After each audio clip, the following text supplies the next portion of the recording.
नमस्कार, मैं हूं शालिनी खंडेलवाल। आप देख रहे हैं संसदीय संवाद पर आधारित हमारा विशेष कार्यक्रम सार्थक संवाद। भारत की संस्कृति संवाद संस्कृति रही है। विचार विमर्श और चर्चा बहस से होते हुए हम आगे बढ़े हैं। जन सरोकार से जुड़े मुद्दों पर संसद में बहस का एक सिलसिला रहा है। इन चर्चाओं ने समस्याओं की सही तस्वीर सामने लाने में मदद की है, जनप्रतिनिधियों की भूमिका को रेखांकित किया है और समस्याओं के समाधान का रास्ता दिखाया है। बहस की इन्हीं कड़ियों को एक सिलसिला देने की कोशिश है हमारा विशेष कार्यक्रम सार्थक संवाद। सार्थक संवाद में हम हर बार किसी एक विषय से जुड़े मुद्दे को उठाते हैं। अलग अलग समय पर दोनों सदनों में उस विषय को लेकर कैसी पड़ताल हुई, इसकी चर्चा करते हैं। सार्थक संवाद में इस बार बात करेंगे ग्रामीण विकास की।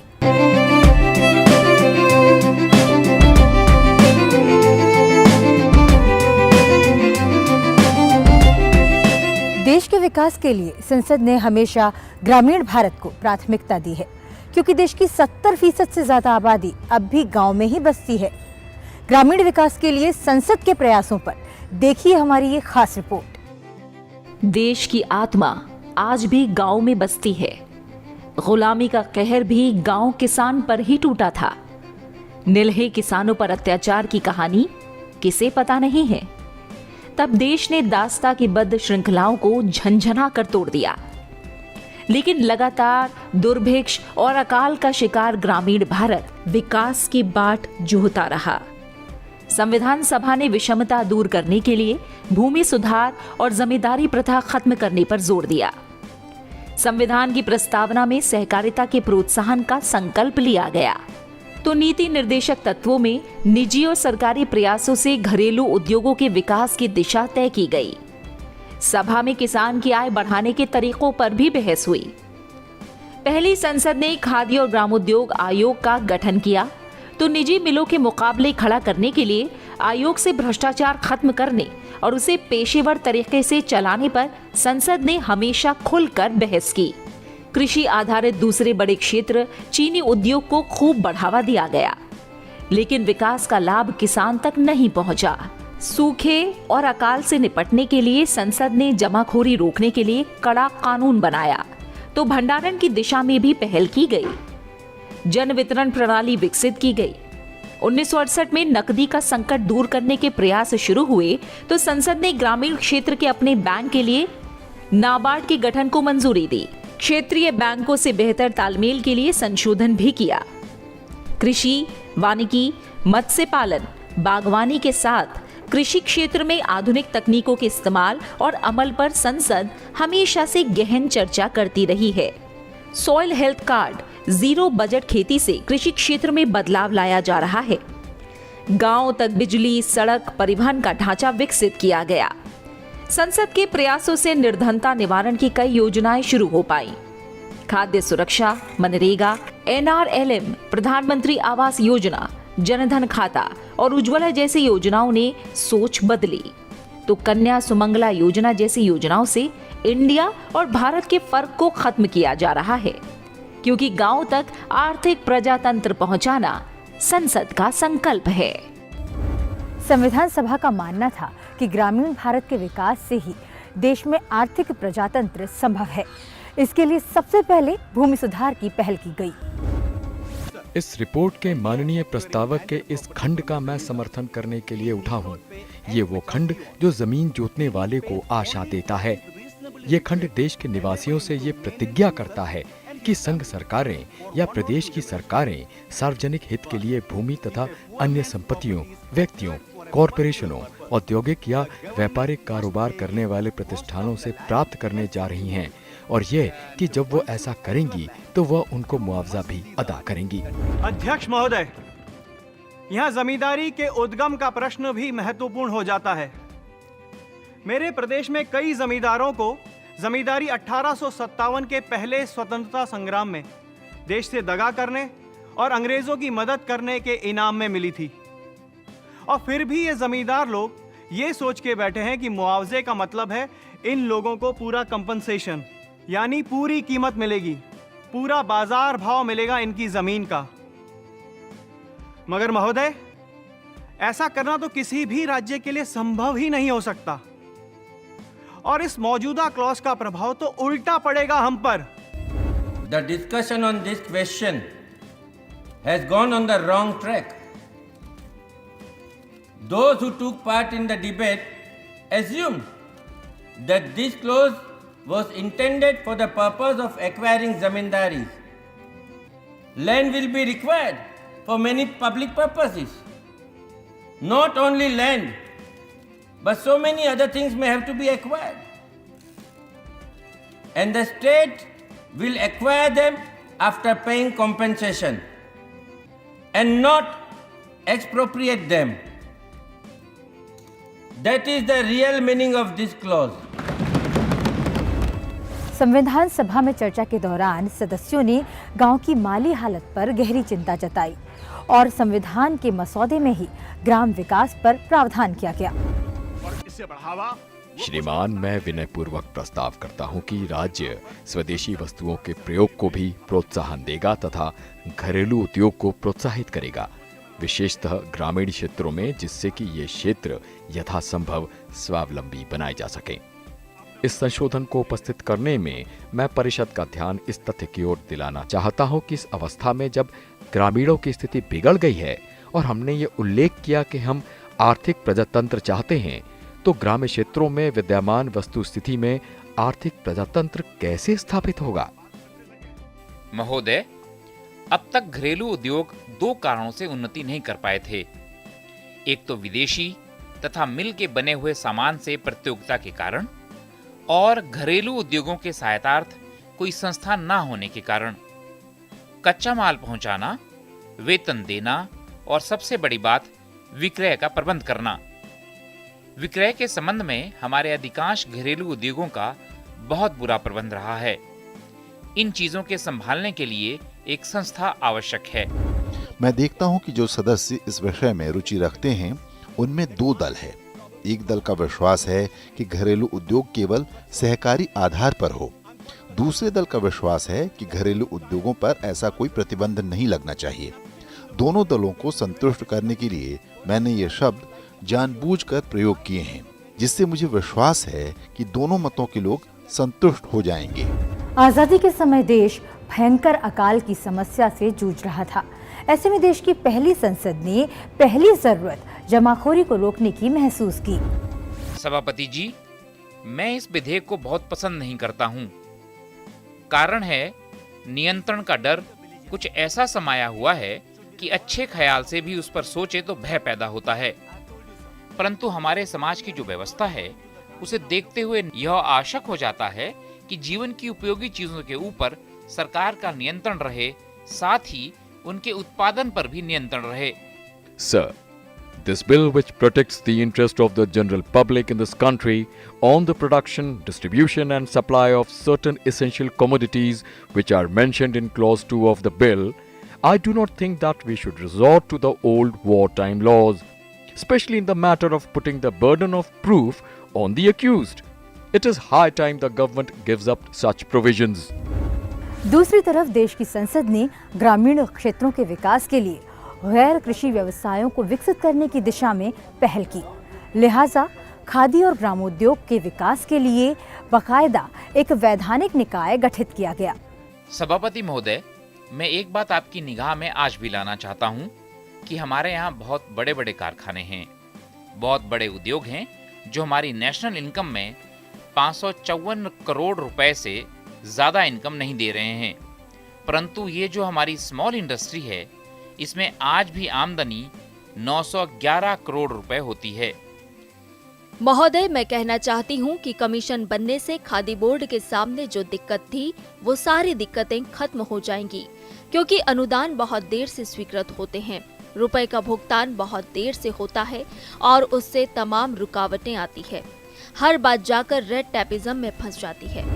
वो प्रोडक्शन सिस्टम्स जो कि हाउस होल्ड पर केंद्रित होते हैं, इनका समय के साथ साथ धीरे धीरे एक तो मशीनीकरण से और कॉलोनियल गवर्नेंस के कारण भी वो पीछे पड़ रहे थे। तो इस डी इंडस्ट्रियलाइजेशन को और मशीनीकरण के कंपटीशन में, चूँकि ये हाउस होल्ड इंडस्ट्रीज जो होते हैं, इनका संगठन बहुत ज़रूरी होता है।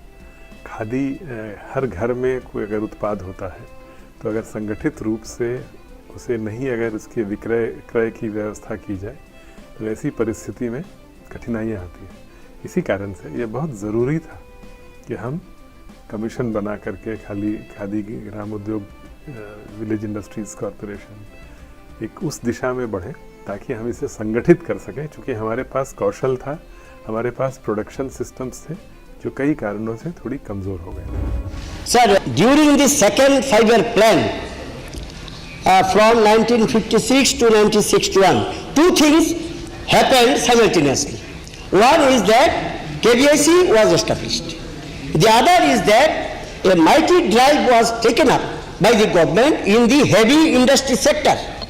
So the heavy industry sector and the industry in the lower income group, these two drive was taken up simultaneously without looking into the fact which one will survive. इस आयोग की जब स्थापना हुई थी उसके पीछे एक बहुत बड़ा उद्देश्य था। स्वदेशी आंदोलन जो आज़ादी के पहले शुरू हुआ, आज़ादी के बाद भी उस आंदोलन को आगे बढ़ाना है और देश को आत्मनिर्भर बनाने के लिए जो गांव हैं जहां 60 से 70 से 80% से अधिक लोग रहते हैं उनको रोजगार मुहैया करना और अपने हाथों से बनाए हुए सामान का उपयोग करना और उसे देश में पहुंचाना बहुत ही पवित्र और बड़ा उद्देश्य था। और इस आयोग को इसी उद्देश्य से बनाया गया था। मगर धीरे धीरे यह आयोग एक चारागाह बन गया। पॉलिटिकली जो बेरोजगार लोग होते गए, जिन्हें हमने संसद में या विधानसभाओं में, उन्हें हमने आयोग में बिठा दिया। ये खादी, जैसे मैंने कहा उपाध्यक्ष महोदय, ये सिर्फ ये कपड़े का कोई पीस नहीं है, ये एक देश का, ये एक बहुत बड़ा एक आवाज़ है, ये एक मूवमेंट है। और खादी पहनने से अपने आप को ये महसूस होता है कि मैं ऐसा कपड़ा पहना हूँ जो देश का जो भावना है, देश का इज्जत है, इससे जुड़े हुए कपड़े को मैं पहन रहा हूँ।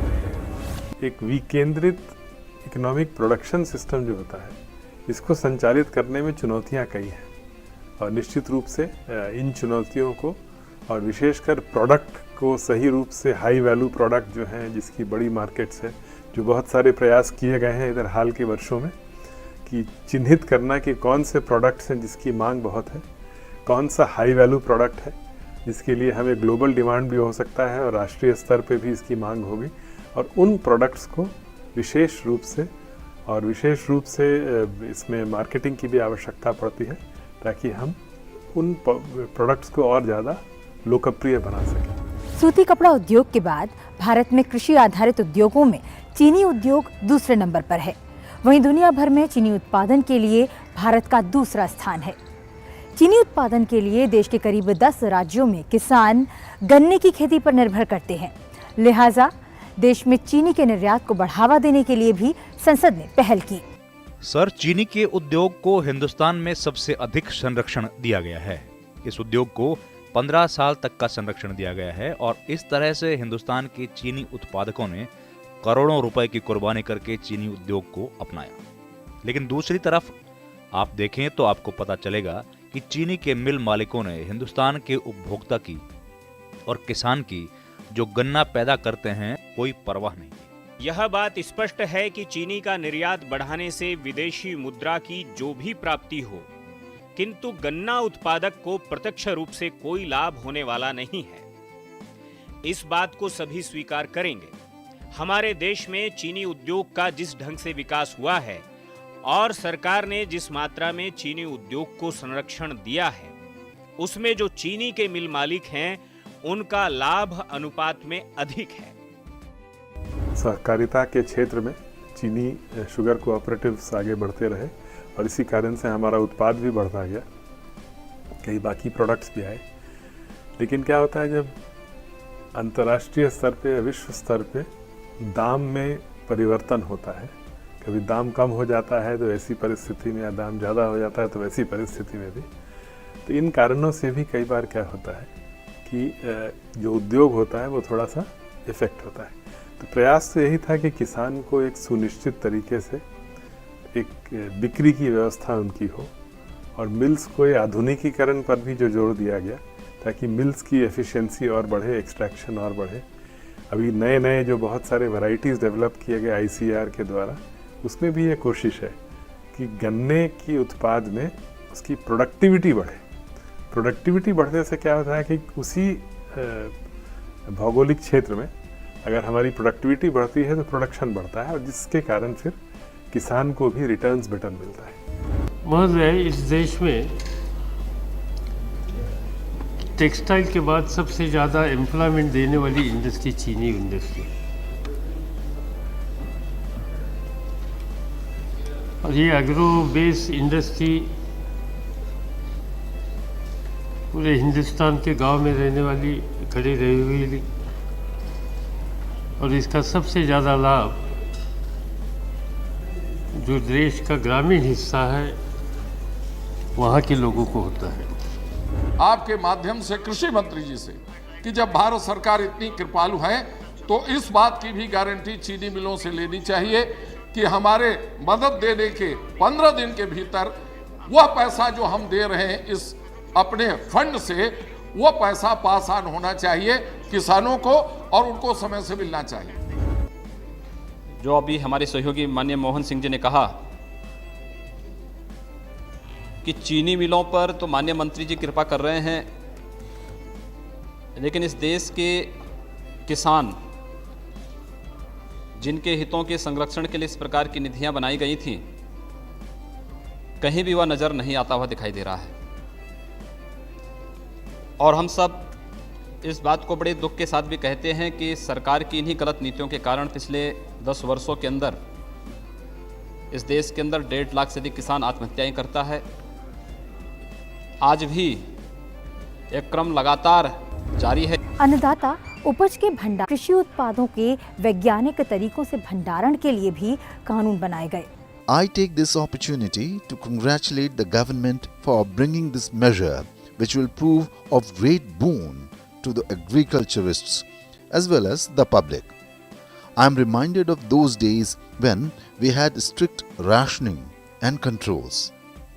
During those days, I remember that in juvenile courts, small children were brought before the magistrate for selling just one share of rice or bajra here and there. It proves that there was no scarcity of food grains as it was thought at that time, but there was exploitation by the middlemen. Sir, मंत्री जी से मैं कहना चाहता हूं कि हमारे यहाँ साल में 3 फसल होती है, भदई, अगहनी और रबी। इन तीनों फसलों के बारे में साल भर बाद सरकार की तरफ से रिटर्न निकलेगा और तब लोगों को पता चलेगा। सरकार एक बहुत बड़ा काम करने जा रही है। मेरा सुझाव है कि जब एक फसल की चीजें सरकार के गोदामों में पहुंच जाएं, तो वह एक रिटर्न निकाल दे, किस रेट पर ये चीजें आई और फसल की क्या परिस्थिति रही, ताकि लोगों को पता चल जाए। Sir, this bill, which protects the interest of the general public in this country on the production, distribution and supply of certain essential commodities which are mentioned in clause 2 of the bill, I do not think that we should resort to the old wartime laws, especially in the matter of putting the burden of proof on the accused. It is high time the government gives up such provisions. कृषि में बहुत सारे परिवर्तन हुए, उत्पाद बढ़ा, उत्पादकता बढ़ी, जिस कारण से आज हम एक सरप्लस नेशन है। आज हम एक्सपोर्ट्स के जो संभावनाएं हैं उनको तलाश रहे हैं। ये बहुत अच्छी चीज़ है कि जहाँ एक और हमारे पास बहुत कठिनाई थी पहले फूड डिस्ट्रीब्यूशन में, आज हम काफ़ी हद तक अपना सेल्फ रिलायंट भी हुए हैं, आत्मनिर्भर हुए हैं, और आज हम इस स्थिति में पहुँचे हैं कि डाइवर्सिफाई करके हम विश्व को भी अन्न उपलब्ध कर सकें। कई प्रकार की डाइवर्सिफिकेशन में हाई वैल्यू प्रोडक्ट्स की ओर भी हम जा रहे हैं, और कुछ जो समय के साथ साथ, जैसे जिसको मिलेट्स हम बोलते हैं, मिलेट्स में बाजरा इत्यादि, जो कि पहले गरीब आदमी का खाना माना जाता था, लेकिन आज उसको जब उसकी न्यूट्रिशियस वैल्यू और उसकी जो बहुत सारी जो अच्छी बातें हैं, तो एक ग्लोबल मार्केट भी आया है। तो हम क्यों ना अपने इन प्रोडक्ट से भी ग्लोबल मार्केट कैप्चर करें। यह भी अपने आप में एक चुनौती है, क्योंकि ये प्राकृतिक दृष्टिकोण से भी सस्टेनेबल होगा, सतत होगा, और उसके अतिरिक्त ये हाई वैल्यू क्रॉप्स अगर होते हैं तो किसान को भी मुनाफा ज़्यादा होता है। तो डाइवर्सिफिकेशन की बहुत आवश्यकता है इस पूरे क्षेत्र में। जिस ऑब्जेक्ट से 1955 में एसेंशियल कमोडिटीज एक्ट आया था, उसका ऑब्जेक्ट ये था, क्योंकि उस समय जब देश आज़ाद हुआ 1955 में, वहाँ पर उस समय स्कैर्सिटी और शॉर्टेज था फूड ग्रेन्स का। उस समय हमारे पास नहीं थे, उस समय की सिचुएशन अलग ही है, लेकिन आज की सिचुएशन अलग है। लेकिन हम ये देखते हैं कि आज जो है हमारे पास में सफिशिएंट फूड ग्रेन्स हैं। कई एसेंशियल कमोडिटीज जो उसमें हैं, जिसमें ली गई हैं 3(1)A में, उन कमोडिटीज के संबंध में हमारे पास में सफिशिएंट फूड ग्रेन है और उसमें हम आत्मनिर्भर हैं। तो ऐसी कंडीशन में अगर इनको और भी कंट्रोल करेंगे तो हमारा जो इंफ्रास्ट्रक्चर है, पोस्ट हार्वेस्टिंग मैनेजमेंट है, वो कंप्लीट फेल हो जाएगा। और बोटल नेक का जितना बोटल नेक होगा ये सिस्टम पोस्ट हार्वेस्टिंग का, उतना ही किसान दुखी होगा और कंज्यूमर दुखी होगा। कभी सूखे की मार तो कभी बारिश का कहर तो कभी पाला। इन सब से लड़कर भी किसान को बड़ी मुश्किल से अपनी मेहनत का वाजिब दाम मिल पाता था। ऐसे में गोदाम किसान की सहूलियत है, इसीलिए संसद ने समय समय पर कानून में बदलाव भी किए। महोदय, मैं यह बात मानता हूँ कि अभी भी कृषकों की पैदावार का जो हिस्सा इस गोदाम में आना चाहिए, यह उतना नहीं है जितना होना चाहिए। और इसकी वजह ये है, जैसा आपको मालूम है, हमारे देश में 76% सीमांत और लघु किसान हैं, यानी स्मॉल और मार्जिनल फार्मर हैं। इनके लिए हम एक सरप्लस मार्केट नहीं पैदा कर पाते। अगर कहीं भी एक कैश क्रॉप पैदा कर पाते हैं तो उनकी ज़मीनों से बहुत दूर दूर तक गोदाम हैं, वहाँ उनकी क्रॉप को नहीं ले जा सकते, क्योंकि उनके लिए यह इकोनॉमिकल नहीं है।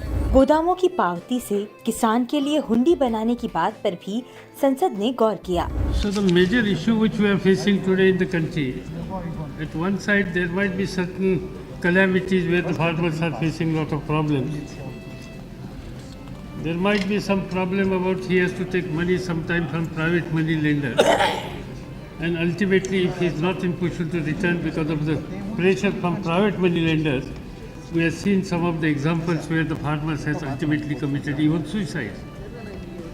But there are number of cases also where the farmer is facing serious problem because of the distress. And how long we are going to continue or accept this situation where the farmer has to accept distress? And that is the reason this particular legislation has been brought. Santoshi अन्नदाता को बीज बोनी से लेकर उपज मंडी में ले जाने तक पैसों की किल्लत का सामना करना पड़ता है। उनकी मजबूरी का फायदा कभी साहूकार तो कभी आड़तिए उठाते रहे हैं।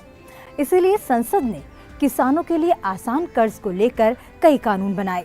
मैं एक बात कहना चाहता हूँ कि जब किसी को रुपया देने का सवाल है तब नियम सरल होने चाहिए, नहीं तो जो कोऑपरेटिव की स्थिति है वही होगी कि किसान दौड़ते दौड़ते मर जाएंगे, लेकिन रुपया कोऑपरेटिव से जल्दी नहीं मिल पाता है। नाबार्ड के कारण भी, अन्य व्यवस्थाओं के कारण भी आज किसान तक बहुत सारी सुविधाएं ऋण की जो उपलब्ध है, लोन की जो उपलब्ध है, वो पूर्व के दशकों में उतनी नहीं रही थी। ये महत्वपूर्ण इसलिए है क्योंकि एग्रीकल्चर ऑपरेशंस ऐसा है जिसमें कि क्रेडिट की आवश्यकता पड़ती ही पड़ती है, और इसका सही तरह से अगर हम समय से उपलब्ध करा पाते हैं तो एक बहुत बड़ी फॉरवर्ड स्टेप है, जिसको हम देख रहे हैं कि जैसे किसान क्रेडिट कार्ड से ही किसानों को बहुत सुविधा हो जाती है। और जो प्रधानमंत्री किसान सम्मान योजना में भी जो किसानों को सुविधा दी जाती है, खास करके जो हमारे सीमांत और लघु किसान हैं, उनकी जो छोटी छोटी आवश्यकताएं हैं,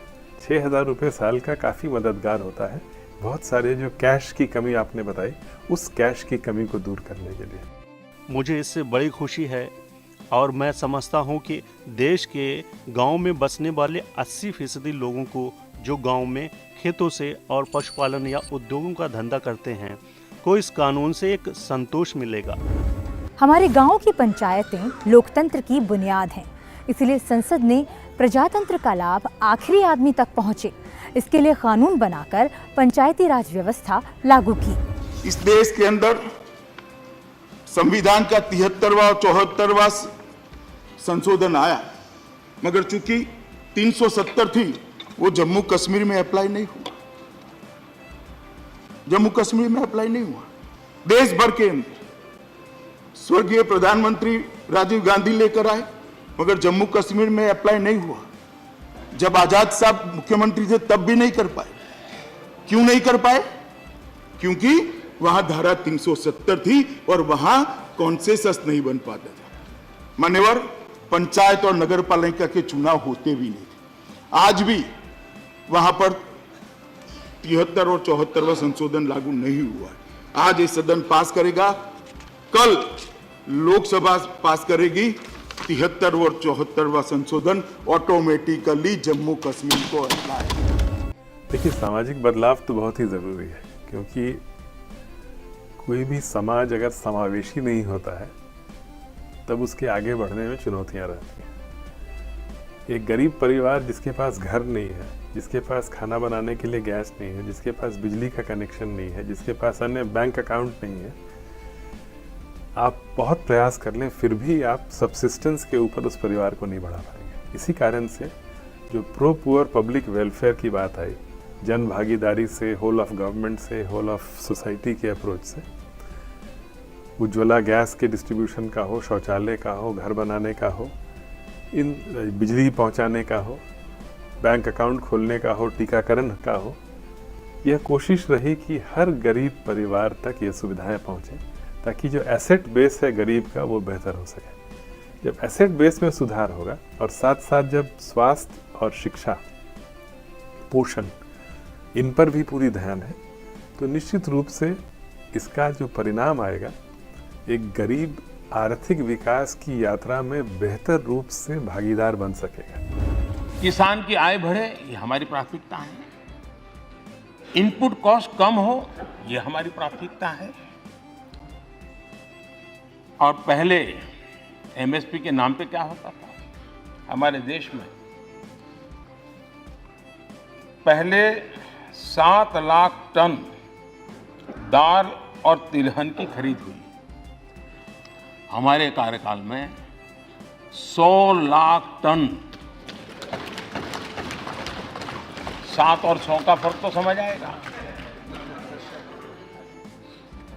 इनाम योजना, आज डिजिटल वर्ल्ड है, हमारा किसान भी मोबाइल फोन से दुनिया के दाम देख रहा है, समझ रहा है। इनाम योजना के नाते किसान अपना बाजार में माल बेच सके, उस योजना को लिया हमने। और मुझे खुशी है कि गांव का किसान इस व्यवस्था से करीब 2.25 करोड़ किसान अब तक उससे जुड़ चुके हैं और करीब 1 लाख करोड़ रुपए का कारोबार किसानों ने अपनी पैदावार का इस इनाम योजना से किया। देश की संसद ने ग्रामीण क्षेत्रों को आर्थिक रूप से आत्मनिर्भर बनाने के लिए सामाजिक बैंकिंग से जुड़े कई अहम कदम उठाए, जिससे ग्रामीण क्षेत्रों को खेती किसानी से लेकर कुटीर उद्योग धंधों के लिए आसान कर्ज उपलब्ध कराया जा सके। इसके अलावा उनके जीवन स्तर में सुधार के लिए भी कई कानून बनाए गए। तो पंचायती राज के जरिए लोकतंत्र को आखिरी आदमी तक पहुंचाने के लिए कानूनी प्रावधान भी किए गए। सार्थक संवाद को आप संसद टीवी के YouTube चैनल पर भी देख सकते हैं। हमें आपकी प्रतिक्रियाओं का इंतजार रहेगा।